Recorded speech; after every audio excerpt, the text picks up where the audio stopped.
Rádio Difusora de Alagoas. Vamos, a partir de agora, então, começar o bate-papo com os nossos entrevistados. Flávio Adriano Rabelo Brandão, na verdade, professor, mestre do curso de Direito da Unima. E Unima barra AFIA, né? Já ele me ensina como é que fala aí, AFIA, que é isso mesmo, Maceió. Ele é advogado, é professor, é um orientador. E com o aluno Carlos Abrão Moura, estudante também de Direito. Aí vocês foram premiados.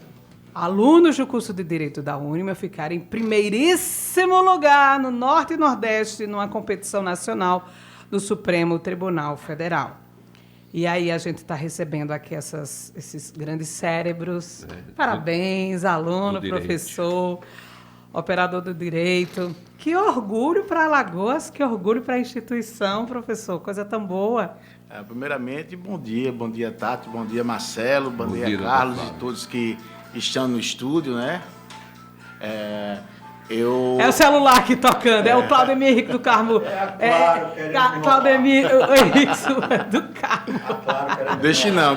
Não, deixe não. Certo, professor, continue. Então, eu primeiramente quero parabenizar, agradecer o convite para estar nesse bate-papo aqui pela manhã na Rádio Difusora. E a gente fica muito feliz em poder proporcionar aos nossos alunos e poder dizer à sociedade alagoana, né, que tanto fala, tanto estabelece, tanto pontua as mazelas de Alagoas, isso, que nós somos, no Nordeste, né, Carlos, a instituição privada que conseguiu uma premiação muito importante para a academia alagoana. Isso nos deixa muito orgulhosos. É claro que o mérito é muito mais dos nossos alunos. Isso foi um processo que começou no Supremo Tribunal Federal. O Supremo Tribunal Federal anualmente lança um desafio, ele lança um problema. Esse problema ele é colocado junto às instituições filiadas, elas recebem esse problema e passam para um grupo de colegas, de alunos, e desse ano os alunos que foram agraciados é lá da Unima, e juntamente com o escritório que faz a parte jurídica que o Carlos estagia, faz todo esse MIT, por isso que é o nome, por isso que recebe esse nome, para poder trabalhar a solução daquele problema. Então a gente apenas pontuou o que deveria ser realizado ali, quais seriam os caminhos a serem idealizados e traçados pelos alunos, e eles, com a qualidade que eles têm, com a inteligência que eles têm, com a percussiência que é peculiar aos nossos alunos de Direito, eles conseguiram dar uma solução para aquele caso. Então, essa classificação que você colocou, Aninha, de um primeiro lugar no Nordeste, que nos deixa muito orgulhosos, tem uma segunda colocação nossa, que é o 14º Nacional, ou seja, de 300 instituições, Alagoas ficou numa colocação bastante considerável do ponto de vista desse tipo de desafio. E o desafio é o quê? É um problema? Isso, é um problema... do Supremo Tribunal Federal. Isso. É um problema fictício ou um problema real? O contexto é fictício, mas o assunto é real. O assunto é real. Né? Você quer falar um pouco, Carlos, sobre o tema? Boas-vindas e bom dia, caro. Carlos Abrão, ele está no 8º período, inclusive ontem participou do OAB, a gente estava conversando aqui nos bastidores. Já participou, né? Participou do OAB, que coisa tão boa. Boas-vindas e bom dia, Carlos. Muito obrigado, Tati, muito obrigado, Marcelo, mais presente no estúdio. Primeiramente, agradecer ao convite. Em relação ao problema que foi passado pelo Supremo Tribunal Federal, realmente, como disse o professor Flávio, o contexto do problema é fictício, mas é uma situação muito crível. Uhum. É um cidadão brasileiro que ele está acometido de uma doença incurável, ele não tem mais situação, não tem mais qualidade de vida, uma doença que não permite que ele se movimente com regularidade, mas ele é totalmente pleno de suas capacidades mentais. O cérebro está perfeito. Exatamente, o cérebro está perfeito. E em dado momento, ele decide que não quer mais viver, dada a sua condição. Porém, como nós sabemos no Brasil, o suicídio assistido e a eutanásia são práticas estritamente proibidas, inclusive pela doutrina constitucional. Em decorrência disso, ele procura uma empresa brasileira que intermedia esses serviços de suicídio assistido, de eutanásia, com empresas da Suíça, que é um país que é legalizado. França agora também passou por uma aprovação, né? É uma tendência que vem acontecendo. Ainda mais não está finalizado lá, né? Isso, exatamente. E essa empresa é alvo de... essa empresa é alvo de um lobby muito grande do governo do Estado para que essa ação não possa prosseguir. Então, é promulgada uma lei que proíbe que essa empresa opere com sua regularidade empresarial. Entendi. E, contra esta lei, é feita uma ação de inconstitucionalidade para que essa lei pare de vigorar e a empresa possa continuar exercendo suas atividades e continuar prestando esse auxílio àqueles que querem tirar a sua própria dor de vida. cabeça esse problema. O problema é... Meu pai. Porque aí, quando ele começa a trazer tanta complexidade, né? Porque aí traz a história do cidadão, traz a história da empresa, traz a questão da legitimidade, mas é um problema muito complexo. Sabe o que é que me fez lembrar? Quando eu fiz teologia lá no SESMAC, minha aula de ética. Ética, a gente tinha muito essa questão. Nas aulas de ética, traziam casos assim, dessa natureza quase, para que a gente fizesse o julgamento ético da coisa. É ética por aí, né, professor? Isso. É uma soma de vários fatores. A ética é um fator social, subjetivo, né? É subjetivo. Porém, nós, nesse desafio, nós temos que lançar disposições jurídicas no ordenamento, e às vezes o ordenamento interno não nos facilita nesse processo. Então, nós temos que extrair da legislação internacional, os tratados e convenções que regulam esse tipo de situação, para poder extrair um posicionamento. Desse posicionamento, nós criarmos o que eles fizeram, criar uma minuta. Essa é uma prática para quem trabalha na parte jurídica, criar um memorial. É um memorial que você entrega ao ministro julgador para dizer quais são as intenções antes de fazer a citação oral. Se nós tivéssemos classificado, tivéssemos seguido o caminho, o contexto, nós iríamos fazer a sustentação oral junto ao plenário do Supremo Tribunal Federal. Se não fosse um concurso, se não fosse algo fictício, se a gente tivesse classificado, né? Porque nós ficamos numa colocação boa, mas para poder chegar até essa parte do certame, nós teríamos que ficar entre os 2 melhores classificados. Entendi. Então, assim, essa parte a gente não conseguiu, mas eu tenho certeza... Está no meio aí do caminho e como está. Eu tenho certeza mas que quando você fala nós, foram quantos alunos que fizeram parte aí desse concurso, da Unima, que chegou a esse resultado? Nós tivemos 2 professores que fizeram essa composição, e a composição lá do escritório eram de 8 alunos, né? Não é isso? Não, em bem verdade, professor, além de mim na equipe, eram mais 3 alunos. Foi um grupo formado por 4 alunos. Exatamente. Perfeito. E aí nós dividimos entre as atribuições da equipe, porque você tinha que defender tanto o Estado quanto a associação comercial. Mas foi equipe mesmo ou equipe? Porque tem umas equipes que... Não, foi equipe. Foi equipe, de fato. Perfeito. Bom, aí você estava trazendo, eu entrei na história, me lembrando aí a ética. Aí você teve essa problemática. Você consegue destrinchar para a gente, assim, de uma forma resumida, esse caminho, porque eu fiquei curiosa. Esse caminho que vocês fizeram para trazer essa solução, qual foi? Porque aí você parou na história explicando as partes. Você estava nos explicando o perfil da questão do paciente, aí você parou ali na empresa, né? Foi quando eu fiz a entrada. Aí a empresa, essa empresa, o perfil dela, continue daí onde você deu aquela parada. Muito bem. Nesse concurso eu defendi a parte do Estado, ou seja, aquele que queria que aquela lei vigorasse e a empresa não pudesse operar. Certo. Mas a argumentação da empresa era dizer que suas atividades seguiam um viés estritamente empresarial, que não poderia ser obstado por uma força do Estado, uma força de fora. Existe o princípio do livre comércio, o princípio do livre mercado, que regulam o processo constitucional brasileiro, que dizem que o Estado deve intervir minimamente na economia. E, nesse caso, ele estaria intervindo mais na economia para que aquela empresa não pudesse vigorar. E a linha argumentativa da empresa era dizer justamente que a operação dela era totalmente empresarial e que ela poderia continuar operando por força desses princípios. Mas, olha só, é tão bom que fosse assim, né? Se, quando você trata da vida humana, se fosse assim, por exemplo, as clínicas de fertilização in vitro passaram por vários problemas quando elas começaram a dizer, olha, eu quero um filho, mas eu quero cabelo assim, com olho assado, descarta aí todos os que são problemáticos e tal. Então, não pode ser assim, né? Porque dependendo do objeto que a empresa trabalha, que aí vamos já entrar no direito administrativo e eu consigo conversar um pouquinho sobre isso. Quando a gente vai para a questão do direito administrativo, a empresa ela tem que se adequar à legislação do país. Claro. né? Isso. Não tem como uma empresa operar dentro daquele país sem considerar toda a legislação. E aí, como é que você conseguiu aí passar nesse caminho? Professor, eu quero que o senhor também vá participando, viu? Tudo bem. Porque eu sei que o senhor orientou, né, Marcelo? Pois é, Tata. Aliás, esse desafio, vocês recebem que o tema é esse, para que o professor, como treinador, possa, né, quando o senhor diz, o mérito dos alunos. Mas alguém preparou. Isso. Estava esse desafio para eles?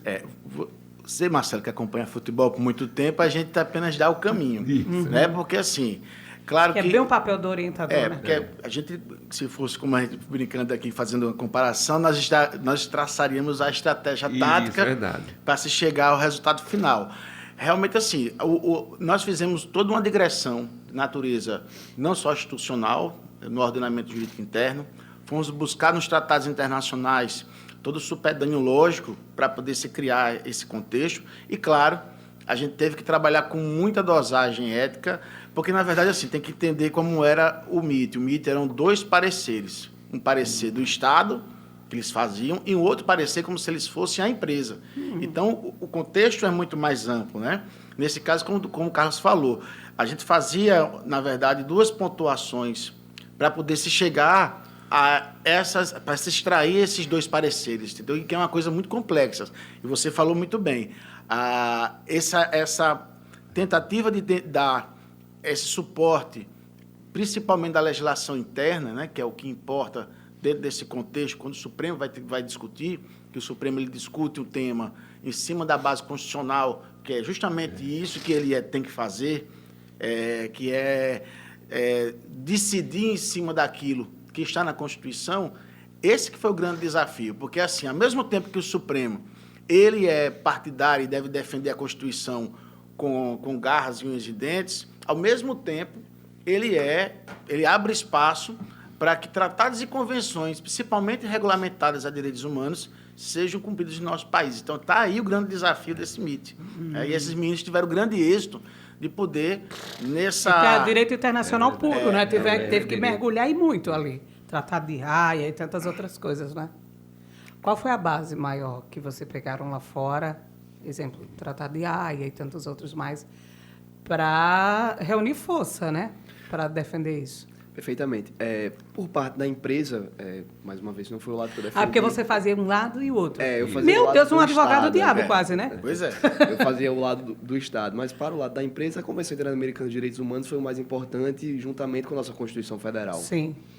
E já o lado do Estado, que foi o que eu defendi, para que a lei não pudesse passar, para que a lei pudesse funcionar, era muito aliado a uma base constitucional. O professor Gilmar Mendes, aliado com o professor Paulo Gonet Branco, defendem muito que o suicídio assistido e a eutanásia não podem vigorar de forma alguma no Brasil.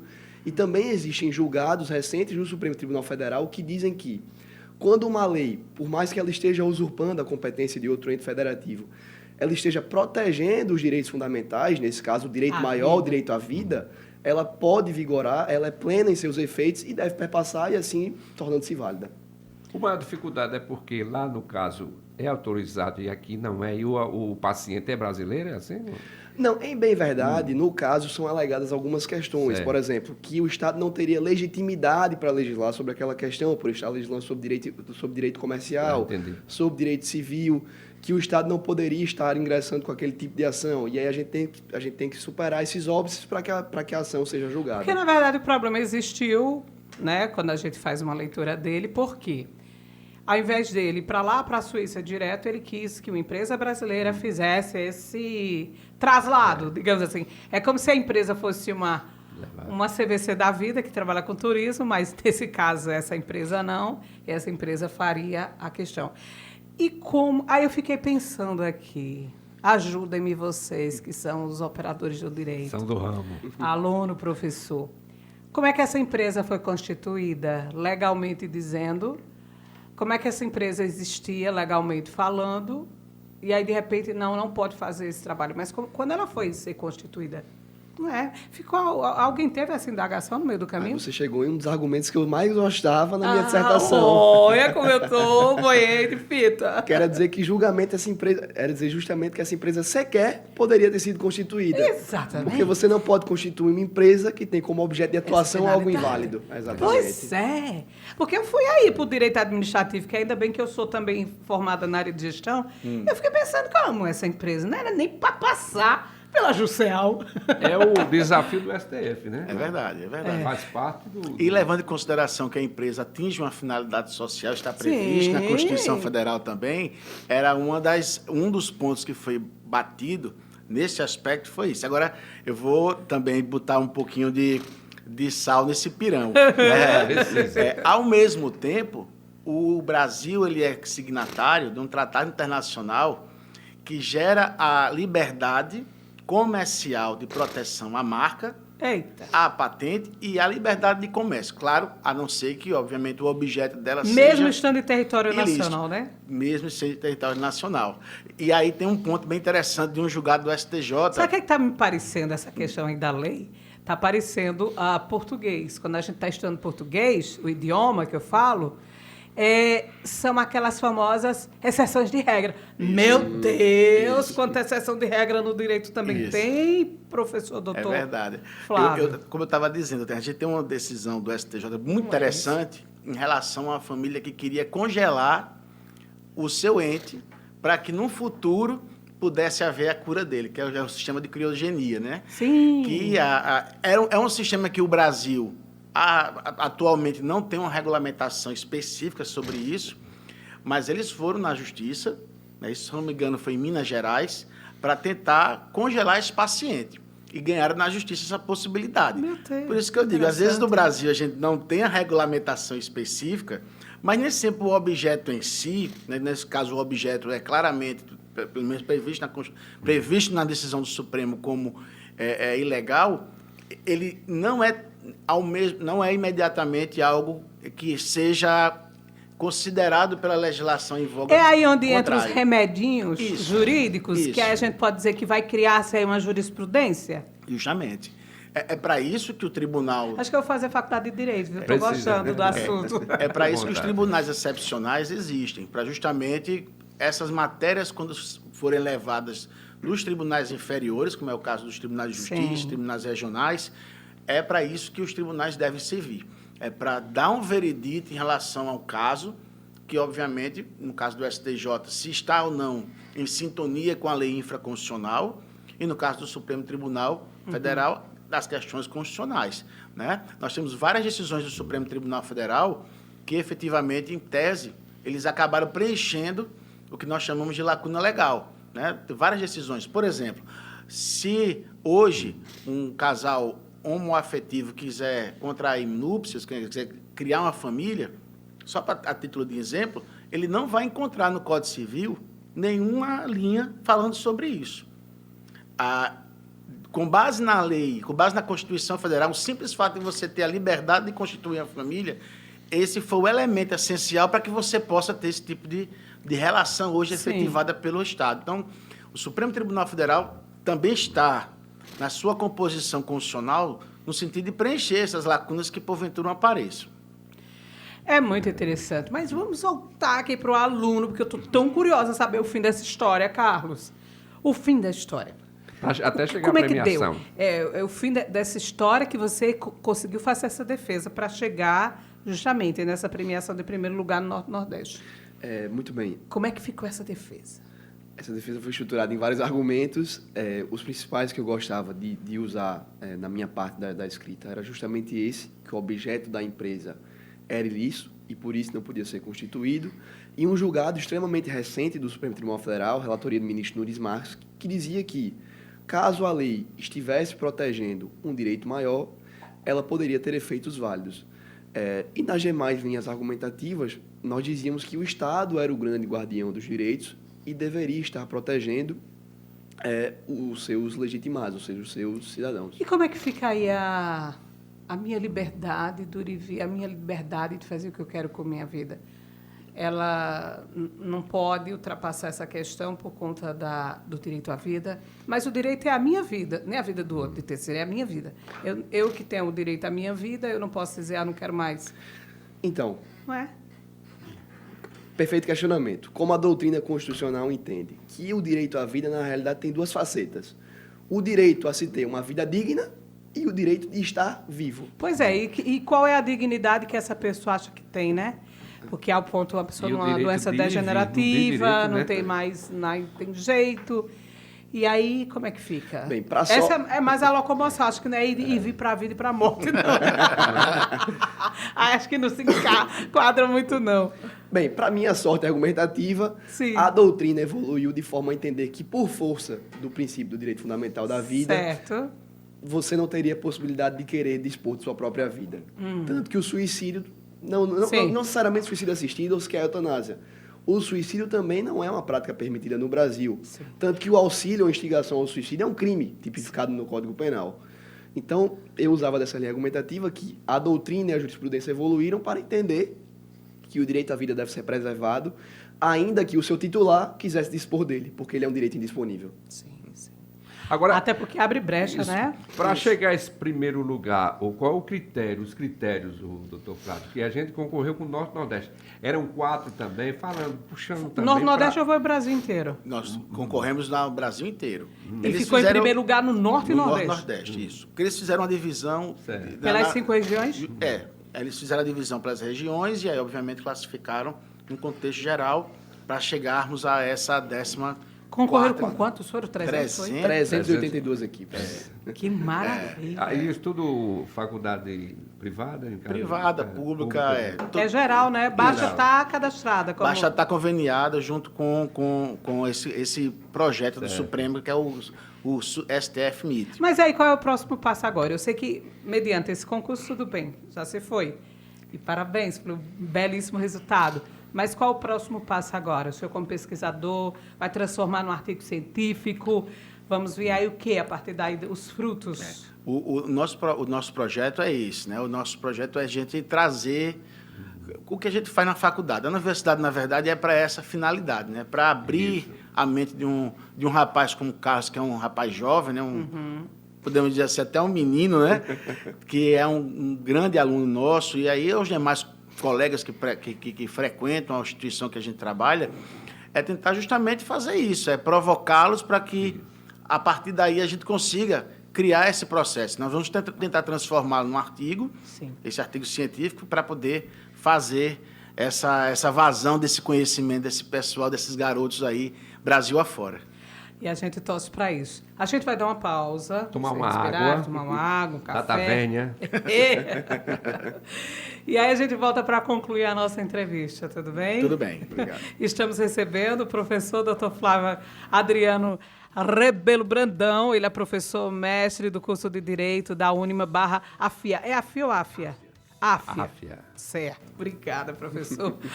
Ele também é advogado. Estamos recebendo o aluno Carlos Abrão Moura, estudante. E já está com aquela postura de advogado, não está? Já está com aquela postura de advogado. Que coisa boa. Voltamos já, após o apoio cultural. Marcelo Rocha, Tati Campos. Estamos recebendo o professor Dr. Flávio Adriano Rebelo Brandão, professor mestre do curso de Direito da Unima/AFIA de Maceió e também ele é advogado. E o aluno de Direito, Carlos Abrão Moura, estudante, ele que está neste grupo de 4 alunos pesquisadores que participaram juntos, né, do curso aí de Direito da Unima, participaram de uma competição nacional do Supremo Tribunal Federal. Os alunos se inscreveram, foram quase 400 grupos de estudos que se inscreveram.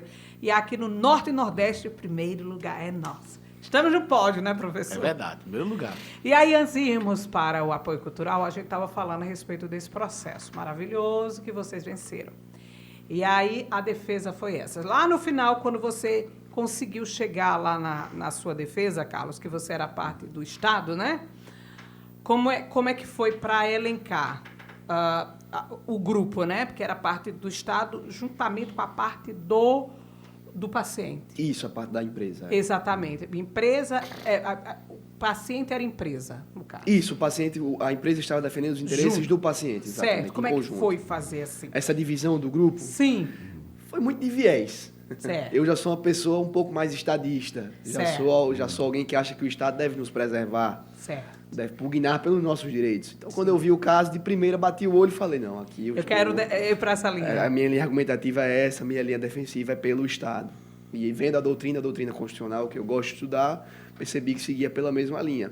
Já os colegas que defenderam a parte da empresa, já são pessoas que têm um viés, inclusive um viés de trabalho, muito mais a parte empresarial, que preferem um livre mercado autônomo que possa dizer o que é certo, o que é errado naquela linha de empresarial.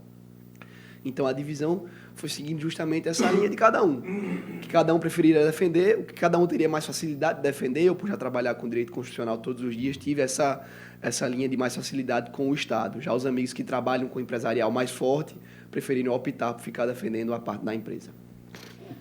Cada um tem uma atividade, e assim, professor, nesse desafio aí, no caso do Estado, o nosso Carlos Abraão, né? Isso.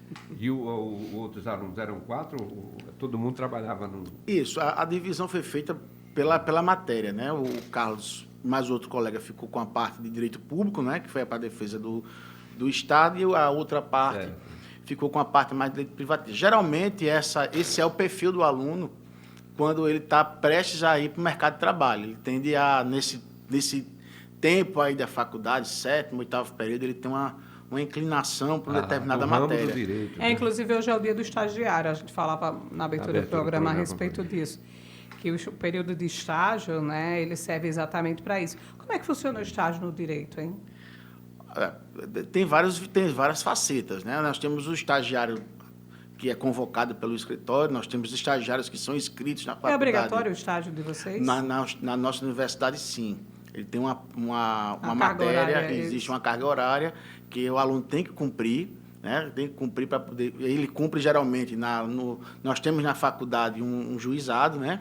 Que é a prática jurídica. Ele tem que fazer parte dessa prática jurídica para fazer o atendimento, para ele começar a desarnar um pouco em relação a conhecer o público, a se reportar ao público, a entender os casos concretos que são colocados à sua disposição para poder dar uma solução. Porque a gente no direito, a gente fala muito isso em sala de aula, ninguém vai chegar para você e fazer uma pergunta. Né? Ninguém vai chegar para você e dizer assim, olha, eu tenho um caso assim, qual é a resposta? Eu brinco com os alunos. Não vai ter letra A, B, C ou NDE. Você tem que, no momento que você receber essa indagação, a sua mente tem que estar apta a processar aquele problema para poder dar uma resposta imediata. E se tiver código penal para decorar... Pois é. E, obviamente, a gente fazia muito, Marcelo, o Carlos está aqui, que não me deixa mentir, a nossa prova nunca foi objetiva. Porque eu sempre gostei de ver o argumento do aluno. Sem dúvida. Era meu terror essa prova. Eu gosto da subjetividade. Porque a minha prova pegava uma jurisprudência, eu tirava assim, a parte fática da jurisprudência, colocava para que eles dessem uma solução ao problema. E no direito a solução nunca é como numa matemática. Não é exata, não pode dar aquele final, às vezes. Ele tem que ter um poder argumentativo. E a gente sempre fez isso em sala de aula. Eu fico muito orgulhoso assim, de ver o Carlos chegar nesse nível, porque é fruto do que a gente fez lá no 3º, no 4º período, e que, obviamente, está nutrindo hoje essa qualidade de aluno, né, que está se aperfeiçoando aí. Para o MEC, o que é que conta uma premiação dessa? Para a instituição? Olha, né? É muito mais para a instituição. Né? Para o MEC em si, Marcelo, não é um elemento de composição da nota. O MEC tem outras situações que ele estabelece para conceituar a faculdade. Mas isso para a faculdade... Porque se cobra muito a questão de curso de direito que está sendo formado. Houve uma polêmica, inclusive, né? Toda esquina tem um curso de direito. Nós temos hoje um selo da OAB, que premia as faculdades com base em alguns critérios objetivos que ela traça, né? Biblioteca, professores, enfim... Mas, assim, para fins de pontuação no MEC, isso ainda é um elemento essencial. É tanto que o senhor é mestre, né, Bruno? Eu sou mestre, Então, eu sou mestre. Já conta muito... Já conta para a nota da faculdade isso. né? Obviamente, isso é um processo que eu acho que daqui a pouco, né? Eu acho que em curto espaço de tempo, isso será incorporado, sim, à nota. Hoje, para a gente, na Unima, representa muito mais um elemento de demonstração à sociedade de que a nossa instituição tem esse compromisso com a alunada. Colocando profissionais no mercado de trabalho. Pois é. Quando a gente vai fazer mestrado, doutorado, digamos, nas públicas, UFAL, eu passei pela UFAL. Você, quando tem premiação, além dos artigos científicos publicados, participação em congresso, quando você tem premiação, conta como plus, para você passar num mestrado na UFAL e nas universidades públicas do Brasil. Quando você tem premiação, você vai lá para cima a sua pontuação. Dependendo do edital, vai para 30, 40 pontos. Acima dos outros por conta de premiação. Então, você já está bem na fita, viu? Né, Carlos? Ô, Carlos, você vai seguir na tua, já está o norte do ramo do direito, porque você é de uma família política, né? Inclusive, seu pai já foi secretário aqui do município. Perfeitamente, na gestão Rui Palmeira. Já. O Antônio Moura, né? Foi na época era SMTT, era né? SMTT. Do Rui Palmeira. O Abraão Moura é seu tio, foi feito vários mandatos, enfim. Aí você segue o quê? Uma política com mandato ou você vai seguir com a tua advocacia nesse ramo da política, enfim, né? Mas o direito que chama constitucional? Ele é constitucionalista, administrativista, eleitoral, então aí ele vai para esse ramo aí. Veja, Marcelo, eu gosto de dizer que em time que está ganhando a gente não mexe, né? Então, se no direito, por enquanto, está dando certo, eu acho que é a linha mais adequada a se seguir. Trabalhando na parte de direito público, direito administrativo, licitações, contratos, uma parte voltada ao direito público, mas ainda no direito, como advogado. Já tem um perfil, né, Tati? E como? Não, a postura dele, né? Maravilhosa. Muito obrigado. Ele falando ali, a gente fica apaixonado pela forma que ele fala. Gente, por conta da hora, vocês têm compromisso, a gente tem que seguir com a nossa programação. Da minha parte, eu encerro agradecendo muito por vocês terem vindo, dando parabéns esse grupo de alunos ao grupo de professores, porque sem orientação a gente fica perdido, eu sei. Já fui aluna e também professora, sei como é bem. Parabéns, professor, doutor Flávio. Parabéns, futuro doutor Carlos. Muito obrigado. Coisa tão boa. E voltem mais. Voltem mais. Estamos aqui, principalmente para debater, para conversar. Tanta coisa interessante que o direito tem para acrescentar para os nossos ouvintes. Muito obrigada. Muito obrigado. O curso do direito lá sempre em alta, né? Sempre em alta, sempre em alta. Graças a Deus estamos aí fornecendo à sociedade alagoana semestralmente, anualmente, uma boa quantidade de alunos.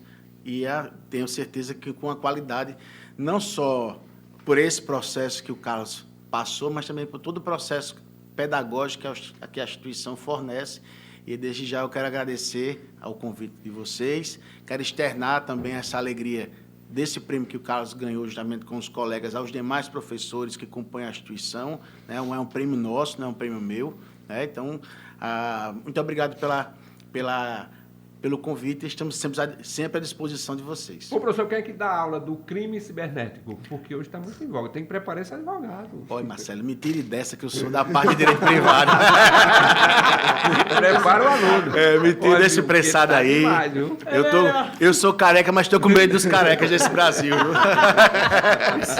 Carlos, até a próxima, viu? Tati, muito obrigado, Marcelo, muito obrego pelo convite. Grande abraço, que a gente possa continuar voltando aqui, nessa grande instituição, possa continuar botando nosso estado no topo, né? Que é onde ele merece figurar. Parabéns a você, com certeza. Que bom tê-los aqui. Muito obrigada mais uma vez. Recebemos o professor Dr. Flávio Adriano Rebelo Brandão, professor, mestre, operador do direito, ele que faz parte da Unima e da AFIA. Acertei agora. E advogado. E também o aluno do direito, Carlos Abraão Moura. A gente está aqui com eles porque eles receberam a premiação de primeiro lugar Norte e Nordeste, é uma competição nacional do Supremo Tribunal Federal, que trouxe um caso e eles ficaram aí entre os 20 melhores do Brasil.